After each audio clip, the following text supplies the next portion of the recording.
Hello ladies and gentlemen, and welcome back to my channel. My name is Kumerai Fang, and it's time to come full circle. I think that I found myself a chair. For a while now, guilty pleasure has been a phrase used by people who like things that most other people don't like. Regarding music, I've come up with my own personal set of guidelines on what defines a guilty pleasure. First, the song has to have apparent flaws. Second, it has to be a song that you don't want to like. And third, it's gotta be a song that you won't admit to your friends that you like. And I've come up with 5 to humiliate myself with. A few disclaimers before we begin.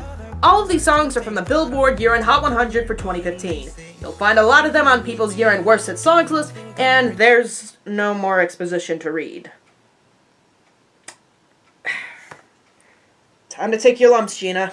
These are my top 5 guilty pleasure hit songs of 2015. I keep going to Number 5. break 'cause I need something that can wash out the pain. I hated this song in 2015. Now I love it.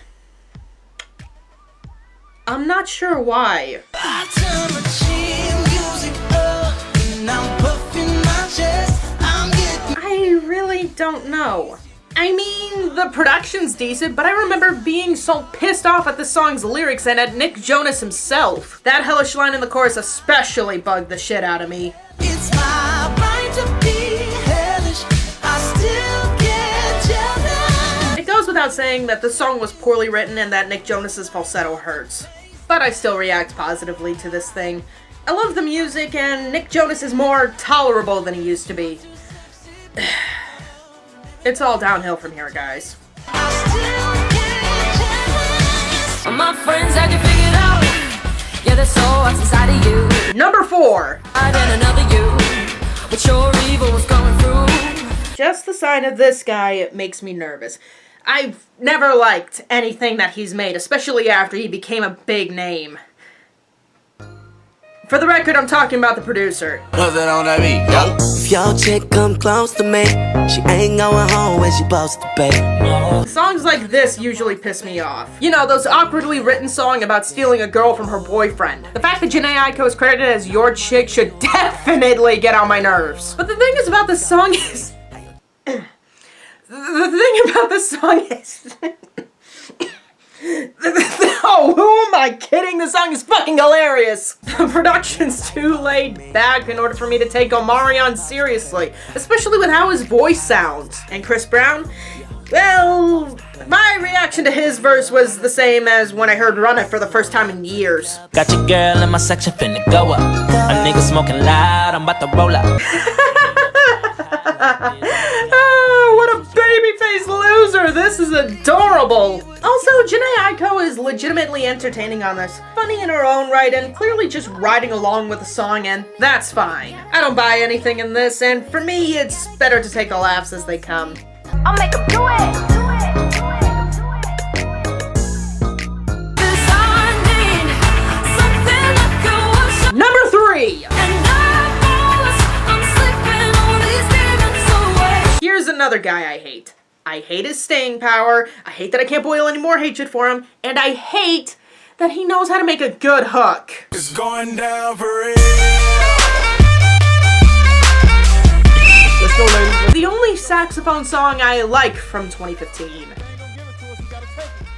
And it comes from Flo Rida and Sage the Gemini! These guys are not good, not just in general, but their lyrics are both abysmal and forgettable. I'm lucky to remember any of the lyrics while the song is playing, but that's not the reason I like this. I know you came here to see.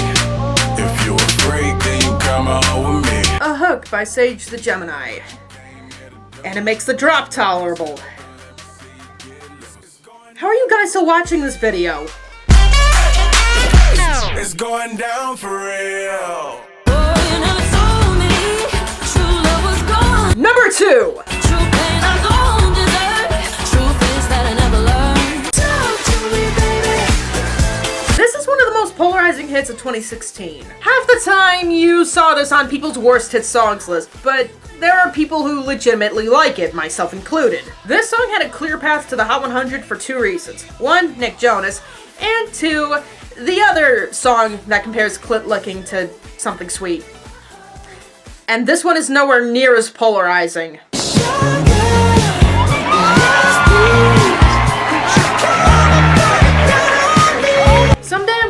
with this disease of mine called I Still Sorta Like Maroon 5. I've tried experimental medicine such as Don't Wanna Know and more refined treatments such as Cold. But Sugar was a glimpse of hope. It showed promise for the band. And I can say band without quotation marks because the instruments actually sound real, thank God! And it's not just the instrumentation I love. Adam Levine's singing is nowhere near as good as on Locked Away, but hey, he managed to remind me of Makes Me Wonder. Even if the high notes are really, really off. Yeah, I still like this, but even then it's only number 2. Ready to see what my number 1 is? Well, I'm not. And I knows I'm sleeping all these days. Number 1. But your ghost, it gets me away. I remember the first time I heard about this song. It debuted on everyone's worst hit songs list for 2015. And it was rarely ever a dishonorable mention, but you always saw it, no matter who you watched. And the more it showed up, I thought, well, this sucks. Good thing I'll never have to deal with it. Then I decided to make my top 10 worst hit songs of 2015, and I swore up and down that this song was going to be in my top 5. And somehow, I managed to have a positive reaction to something that my family, my friends, and every other critic in the Twitter community, literally everyone I know agrees that this song is a fucking piece of shit. Yeah. And now, Charlie Puth. Let's Marvin Gaye and get it on. You got the healing that oh God. I feel Marvin Gaye rolling in his grave. What, did you think I left this off the dishonorable mentions by accident? Oh please, like I'd caught to liking this on the list that got the most views. Because sweet lordy fuck, I didn't think I'd find enjoyment in something this poorly written and this lame. And it is lame. The lyrics are corny in the worst way possible, and Charlie and Megan have as much sexual prowess as Junior from VeggieTales. A lot of people expected me to hate this song. I mean, my number 1 worst song of 2016 was We Don't Talk Anymore with Selena Gomez. Why wouldn't I hate Charlie's collaboration with Meghan Trainor? Well, just so we're clear, I don't like Meghan Trainor's contribution. At all. And when you leave me all alone. Trap percussion and gang vocals. Just what we need to set the ambiance. But seriously, this may just be the weakest acting Megan's ever delivered. She and Charlie do have some chemistry, but even Charlie Puth said outright that they're not a couple. And the feeling's very prevalent on Charlie's contribution as well, but at least he tries to be convincing. And I say try.